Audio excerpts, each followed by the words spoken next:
ഭജഗോവിന്ദത്തിലെ 8ാമത്തെ ശ്ലോകമാണ്. അതിൻ്റെ വ്യാഖ്യാനവും. കാതേകാന്തകസ്തേ പുത്രഃ സംസാരോയമതീവ വിചിത്രഃ കസ്യത്വം കുത ആയാതഃ തത്വം ചിന്തയതതിഹ ഭ്രാതഃ.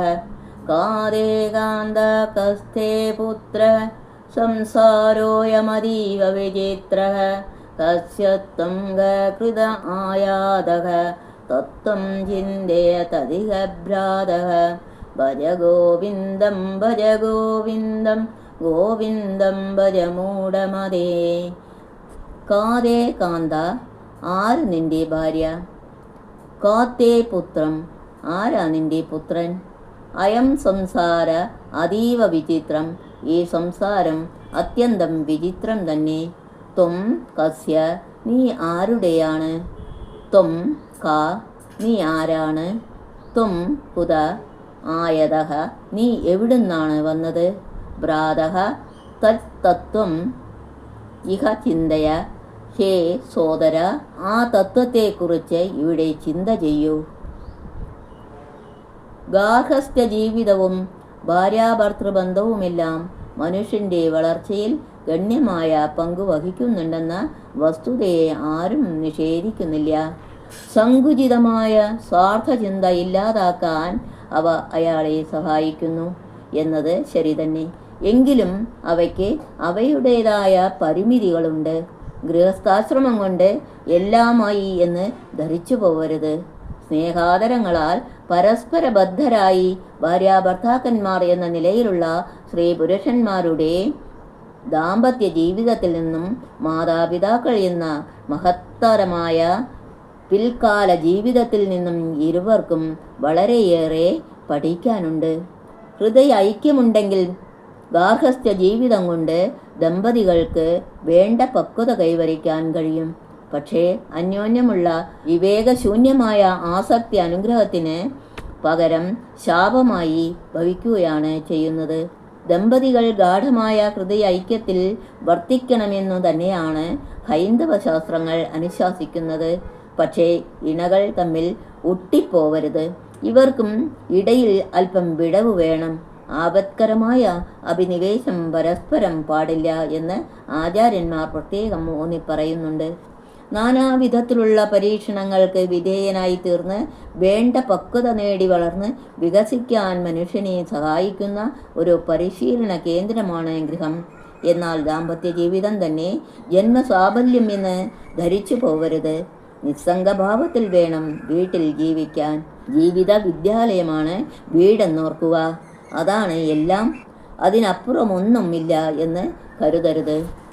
ശാസ്ത്ര പ്രഖ്യാപനങ്ങൾ ജീവിതത്തിൽ പ്രായോഗികമല്ലെന്ന് വരികിൽ അവ കൊണ്ട് എന്ത് കാര്യം?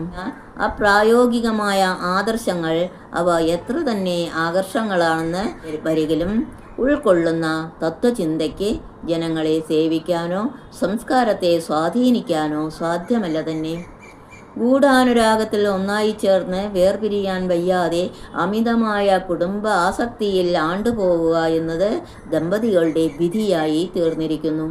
മനസ്സിന് എന്തൊരു പ്രതിപത്തിയാണ് ഈ കാര്യത്തിൽ! ആപത്കരമായ സംഗത്വം ഇല്ലാതാക്കാൻ ആരോഗ്യകരമായ നിസ്സംഗത്വം വളർത്താൻ ഉതകുന്ന ഈ ഉപായം കാട്ടിത്തരേണ്ടത് തത്വശാസ്ത്രത്തിൻ്റെ ചുമതലയത്രേ. പ്രസ്തുത ഉപായമാണ് ഈ ശ്ലോകം നിർദ്ദേശിക്കുന്നത്. വിവേകപൂർവമായ വിചാരമാണ് വ്യാമോഹങ്ങൾക്ക് മറുമരുന്ന്. സാധകൻ അവലംബിക്കേണ്ട വിചാരരീതി ശ്രീ ശങ്കരൻ ഇവിടെ സൂചിപ്പിക്കുന്നു. ആരാണ് നിന്റെ ഭാര്യ? ആരാണ് നിന്റെ പുത്രൻ എന്നൊന്ന് ചിന്തിച്ചു നോക്കൂ. എവിടെയോ ഉള്ള ഒരച്ഛൻ്റെ മകൾ. നിങ്ങൾ ചെന്ന ആ പെൺകുട്ടിയുടെ കഴുത്തിൽ താലി കെട്ടി. അതോടെ അവൾ നിങ്ങളുടെ പ്രാണപ്രേയസിയായ ജീവിത പങ്കാളിയായി തീർന്നു, അല്ലേ? അനിയത സ്വഭാവത്തോടുകൂടിയ ജീവിതത്തിൻ്റെ ഭാവിയെ ആർക്ക് പ്രവചിക്കാൻ കഴിയും? നിങ്ങളോ ഭാര്യയോ ആരാണ് ആദ്യം മരിക്കുക എന്ന് നിശ്ചയിക്കാനൊക്കുമോ?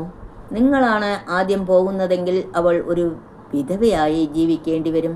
ഇങ്ങനെ ചിന്തിക്കുമ്പോൾ സ്ത്രീയും പുരുഷനും കൂടിയല്ല പിറക്കുന്ന നേരത്തും കൂടിയല്ല മരിക്കുന്ന നേരത്തും എന്ന് കാണാനും ഈറ്റില്ലത്തിൽ നിന്ന് പട്ടടയിലേക്കുള്ള യാത്രാമധ്യത്തിൽ യാദൃശ്ചികമെന്നോണം ഇരുവരും കണ്ടുമുട്ടാനും ഏതാനും കാലം സഹയാത്രികരെ പോലെ കൂടി കഴിയാനും ഇടയായതാണെന്നും അറിയാൻ എന്താണ് പ്രയാസം?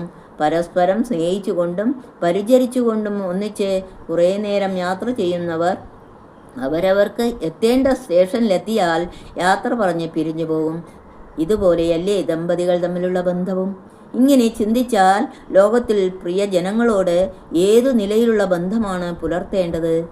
സഹധർമ്മിണിയോട് തൻ്റെ സമീപനം എങ്ങനെയാവണം എന്ന് ഓരോ മനുഷ്യനും അറിയാൻ കഴിയും. അതുപോലെ തന്നെ മകൻ്റെ കാര്യവും. നിങ്ങളും മകനും തമ്മിലുള്ള ബന്ധത്തെക്കുറിച്ച് ശരിയാവണ്ണം ചിന്തിച്ചു നോക്കൂ. അവൻ്റെ ജനന ശേഷമല്ലേ നിങ്ങൾ അവനെ മകനെന്ന് കരുതാൻ തുടങ്ങിയത്? അതിനു മുമ്പോ അവൻ്റെ അമ്മയുടെ, നിങ്ങളുടെ ഭാര്യയുടെ ഗർഭാശയത്തിൽ ഒരു ഭ്രൂണം, അതിനു മുമ്പ് നിങ്ങളുടെ ഉള്ളിൽ ഒരു ബീജരൂപത്തിൽ കിടന്നിരുന്നു. ബീജമോ നിങ്ങൾ കഴിച്ചു ദഹിച്ച ഭക്ഷണത്തിൽ നിന്ന് രൂപം പൂണ്ടതും. ഭക്ഷണം എവിടെ നിന്ന് വന്നു? മണ്ണിൽ നിന്ന്.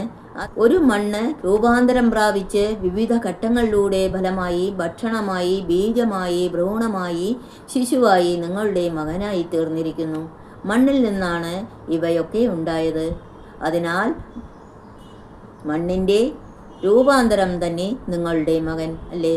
ഇതിന് ആ കുട്ടിയുടെ അച്ഛനായ നിങ്ങളോ വേറൊരു മൺകട്ട സ്ഥലവും കാലവും മാറിയെന്നേ വ്യത്യാസമുള്ളൂ. ഒന്ന് ആലോചിച്ചു നോക്കൂ.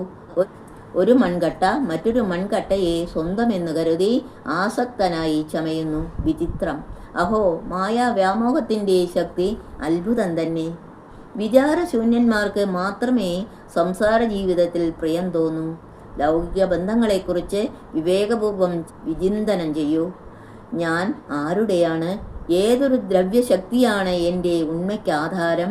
നാം എല്ലാം എവിടെ നിന്ന് വന്നു? എങ്ങോട്ടാണ് പോകുന്നത്? ഇവിടം വിട്ടാൽ നാം എവിടെ ചെന്നെത്തും? ഈ വഴിക്ക് ചിന്തിക്കൂ. നമുക്കെല്ലാം ഉൽപ്പത്തി സ്ഥാനവും പ്രാപ്യസ്ഥാനവുമായി ഒരു പരമപദമുണ്ടെങ്കിൽ ഇഹലോകത്ത് ഇപ്പോൾ ഇവിടെ നമ്മുടെ കർത്തവ്യം എന്താണ്? ചുറ്റുപാടുമുള്ള ജീവികളോടും ജലവസ്തുക്കളോടും സംഭവങ്ങളോടും നമ്മുടെ സമീപനം എങ്ങനെയിരിക്കണം? ഹേ സോദര, ചിന്തിക്കൂ. തത്വം ചിന്തയതധിക ഭ്രാതഃ. ശിഷ്യനെ അനുശാസിക്കുന്ന ഗുരുവിൻ്റെ മട്ടിലല്ല ശ്രീ ശങ്കരൻ ഇവിടെ സംസാരിക്കുന്നത്. അനുജനെ ഗുണദോഷിക്കുന്ന ജ്യേഷ്ഠൻ്റെ മട്ടിലാണ്. ഹേ ഭ്രാന്ത, അല്ലയോ സഹോദര എന്നതിന് പകരം ഹേ ഭ്രാന്ത, സമനില തെറ്റിയവനെ എന്ന് പാഠാന്തരവും കാണാനുണ്ട്. അതും സന്ദർഭത്തിന് തികച്ചും യോജിച്ചതു തന്നെ. പെരുമാറേണ്ട മാതിരി പെരുമാറാത്തവൻ ഭ്രാന്തനാണല്ലോ. ലൗകിക വിഷയങ്ങളോടുള്ള അമിതമായ ആസക്തി കാരണം നേരായ വഴിക്ക് ചിന്തിക്കാനോ പ്രവർത്തിക്കാനോ കഴിവില്ലാതെ ജീവിക്കുന്ന മൂഢൻ ഭ്രാന്തൻ തന്നെ. ഓം തത്സത്.